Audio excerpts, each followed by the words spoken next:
اچھا تم لوگ باہر انتظار کرو، انو اٹھتے ہوئے بولی۔ میں پاپا سے بات کر لوں پھر چلوں گی، انو نے کہا۔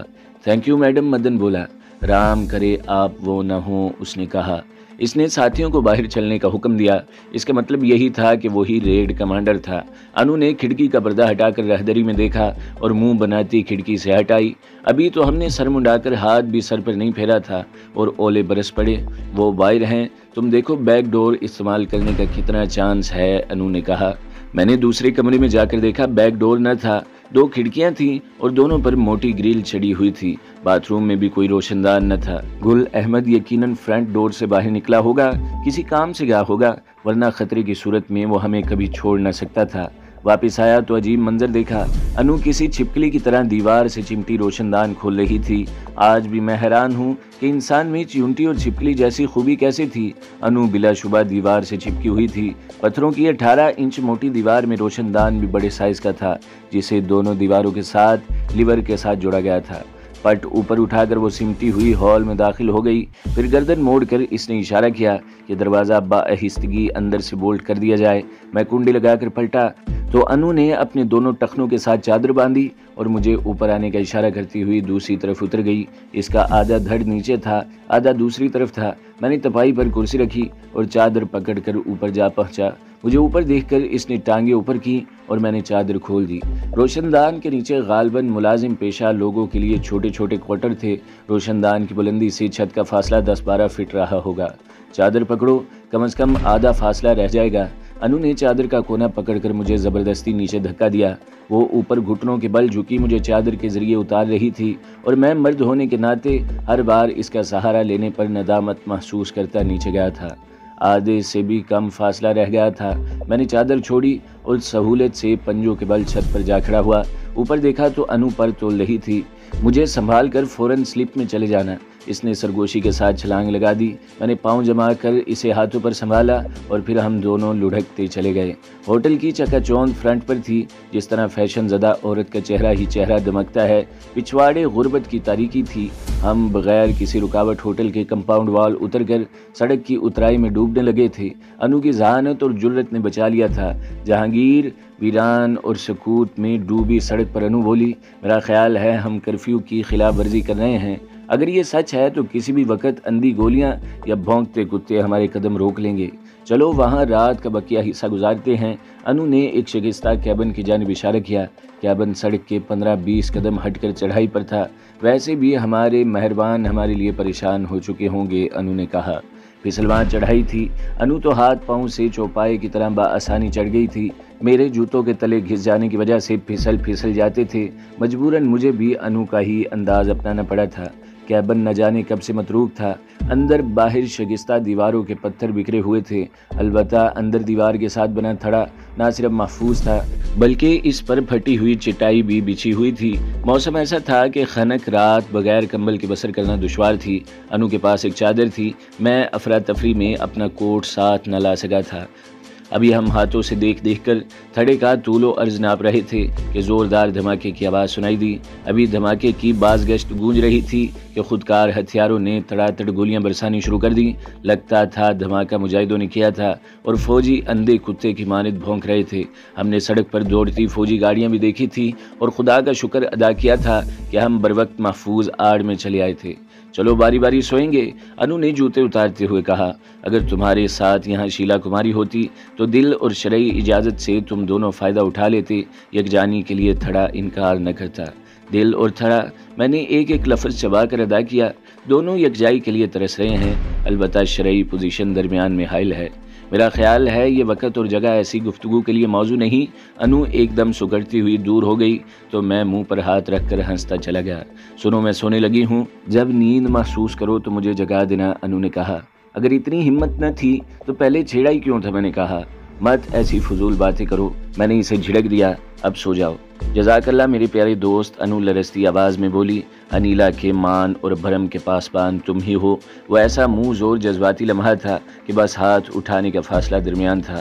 ہم دو تھے اور درمیان میں شیطان، اس لیے میں کیبن سے باہر نکل گیا تھا۔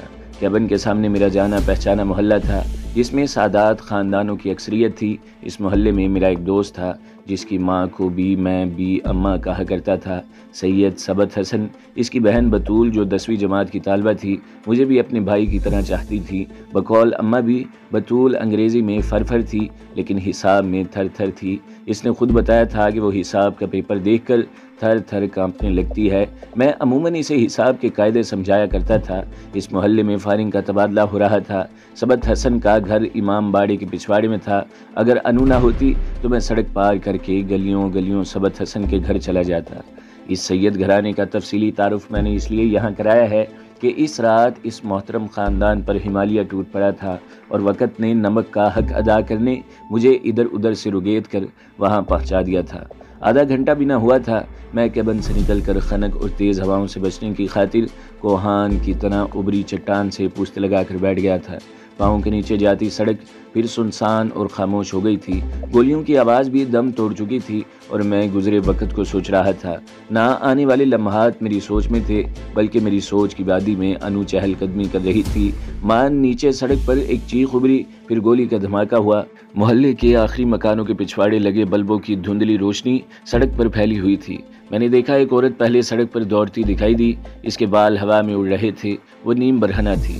اس کے تعاقب میں 2 فوجی تھے جو گولیوں کے ساتھ عورت کو رک جانے کی وارننگ دے رہے تھے۔ پھر نہ جانے کیا سوچ کر عورت کا رخ ایک دم کیبن کی جانب ہو گیا تھا۔ شاید وہ اپنی پوری طاقت لگا کر جنگل میں خود کو محفوظ کرنے کی نیت سے چڑھائی چڑھ رہی تھی۔ عورت اور فوجیوں کے درمیان 10-15 قدموں سے زیادہ فاصلہ نہ تھا۔ دوسرا فوجی کمزور یا بوڑھا تھا۔ وہ اپنے ساتھی سے 20-25 قدم پیچھے تھا۔ چڑھائی کی وجہ سے فوجیوں کے لیے ہوائی فائرنگ مشکل ہو گئی تھی کیونکہ عورت ہلنے کی طرح چوکڑیاں لگاتی چڑھ رہی تھی۔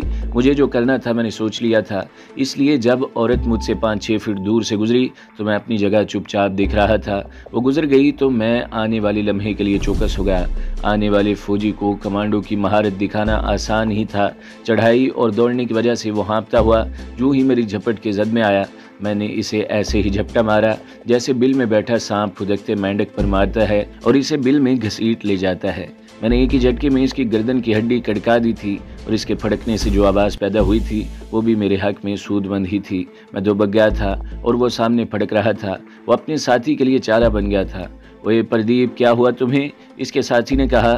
چڑھی سانسوں کے درمیان وہ ایک گھٹنا زمین پر ٹیک کر اس پر جھکا اور پھر وہ اٹھا نہیں بلکہ میری ضرب نے اسے پیچھے اچھال دیا تھا۔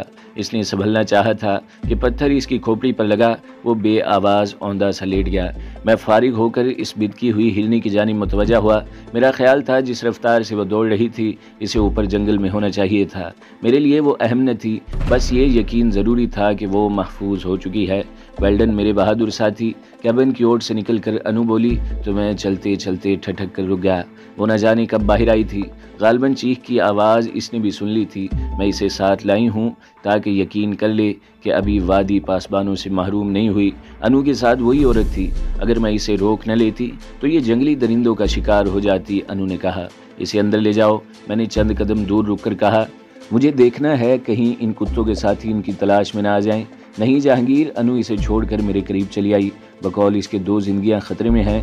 اگر بطول کے والدین کو طبی امداد فوری نہ ملی تو وہ مر جائیں گے۔ بطول حسن میرا رواں رواں جیسے چیخا تھا۔ میں نے ایک ہاتھ سے انو کو ایک طرف کیا اور دوڑتا ہوا اس کے بالمقابل جا کھڑا ہوا۔ کیا تم ثبت حسن کی بہن بطول ہو؟ میری آواز شدت دکھ سے جھرجھرانے لگی تھی۔ بولو بطول، مجھے پہچانو۔ میں جہانگیر بھائی، وہ بلک کر میرے ساتھ آن لگی۔ ہاں میں بطول ہوں جہانگیر بھائی۔ شاہ جی اور اماں بھی شدید زخمی ہیں اور مکان کو آگ لگی ہوئی ہے۔ میرے شاہ جی، میری اماں بھی کو بچا لیجئے بھائی، وہ بلکتی آواز میں بولی۔ مجھے بتاؤ بطول، وہاں اب کتنے فوجی ہیں؟ میں نے پوچھا۔ جب ہماری محلے کی تلاشی شروع ہوئی تھی تو ہمارے گھر دیوار پھاند کر 4 فوجی داخل ہوئے تھے۔ ایک کو شاہ جی نے گولی ماری، دوسرے پر میں نے چھری سے حملہ کیا تھا۔ دونوں جب گرے تو باقی دونوں شاہ جی اور اماں بھی پر ٹوٹ پڑے۔ میں جب بھاگی تو میں نے شاہ جی اور اماں بھی کو برآمدے میں گرتے دیکھا تھا۔ دونوں مجھے پکڑنے کے لیے میرے تعاقب میں آئے تھے۔ تم انو باجی کے ساتھ کیبن میں جاؤ، میں نے اسے دلاسا دیا۔ میں ادھر جاؤں گا، تم فکر نہ کرنا، میں انہیں طبی امداد کے لیے ہاسپٹل لے جاؤں گا۔ تم جانتی ہو دونوں مجھے کتنے عزیز ہیں۔ میں نے کہا، مجھے جہانگیر بھائی مجھے بھی ساتھ لے چلیے۔ وہ ہچکیوں میں بولی، میری ان کو ضرورت ہوگی۔ اگر مجھے یقین ہوتا کہ میں لڑتی ہوئی شہید ہو جاؤں گی تو میں ان کو چھوڑ کر کبھی نہ فرار ہوتی۔ یہاں یہ کتے مجھ جیسی لڑکیوں کو زندہ پکڑ کر لے جاتے ہیں۔ اس نے کہا، ہمارا جانا ٹھیک نہیں بطول، انو نے اسے پھر کلاوے میں بھر لیا۔ جس خطرے کو پیش نظر رکھ کر تم فرار ہوئی ہو وہ اب بھی محلے میں موجود ہوگا۔ جہانگیر ان کو بچانے یا شہید ہونے کی سعادت حاصل کرے گا۔ آؤ ہم سب کی سلامتی کے لیے اپنے اللہ سے فریاد کریں گے۔ انو، میں نے کہا، ان مرداروں کی ایک رائفل میں لے جاؤں گا، ایک تم لے لو۔ اگر میں واپس نہ آیا تو بطول میری بہن ہے، یہ امانت ہے، اس کی حفاظت کرنا پلیز، میں نے کہا۔ جاؤ جہانگیر، انو واپس مڑتے ہوئے بولی، ہمیں اللہ کے سپرد کر دو۔ میں نے جی3 رائفل اٹھا کر چیک کی اور پھر انو نے اللہ حافظ کہا۔ بطول آستین سے آنسو صاف کرنے لگی تو میں نے انو سے کہا کہ وہ اپنی چادر 2 حصوں میں تقسیم کر لے۔ سارے راستے، تمام گلیاں اور بہت سے گھر میرے جانے پہچانے تھے، لیکن بارونق گلیوں میں حسرتوں کے قافلے سوئے ہوئے تھے، مکان شکستہ اور ویران تھے، سارا محلہ دھواں دھواں تھا۔ دھوئیں کی زہریلی دھند میں چھپتا ہوا جب میں ثبت حسن کی گلی میں داخل ہوا تو دیکھا چند مرد ثبت حسن کے گھر کے سامنے کھڑے تھے۔ شعلے اور اوپر اٹھتا دھواں دیکھ کر میری ٹانگوں سے جان نکلنے لگی تھی۔ آپ لوگ آگ بجھانے کی کوشش کیوں نہیں کرتے؟ قریب جا کر میں نے پوچھا۔ بجھ بھی گئی تو کیا ہوگا؟ ایک بوڑھا گلوگیر لہجے میں بولا، سب کچھ تباہ ہو چکا ہے، شاہ صاحب اور ان کا خاندان آگ اندر نہیں جانے دیتی۔ ایک شخص نے بتایا، میرا خیال ہے وہ فرار ہو چکے ہیں، اگر اندر ہیں تو کوئلے کی صورت میں ہوں گے۔ دیکھنا تو چاہیے، میں نے کہا اور اچھل کر کمپاؤنڈ وال پر چڑھ گیا۔ صحن میں فوجیوں کی 2 لاشیں پڑی تھی، آگ ابھی کمروں کے دروازوں اور کھڑکیوں تک آئی تھی۔ میں دوڑتا ہوا اونچے برآمدے میں گیا۔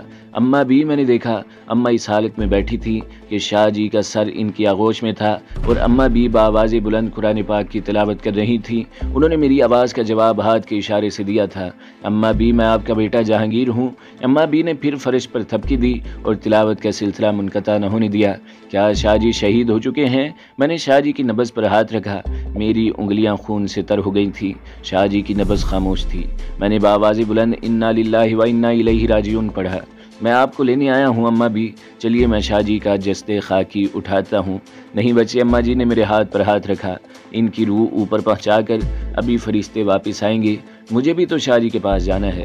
نہیں اماں بھی، میں نے ان کا خون میں لتھڑا ہوا ہاتھ آنکھوں اور ہونٹوں سے لگایا، آپ کو ثبت حسن، بطول اور میرے لیے زندہ رہنا ہوگا۔ تم کہاں تھے بچے؟ تمہیں کچھ خبر نہیں؟ میرا ثبت حسن تو 1 ماہ ہوا جنت کے لیے روانہ ہو چکا ہے، بطول کو بھیڑیے اٹھا لے گئے ہیں، شاہ جی بھی چلے گئے، مجھے کس کے لیے زندہ رہنا چاہیے؟ دیکھو مجھے یہاں گولی لگی ہے۔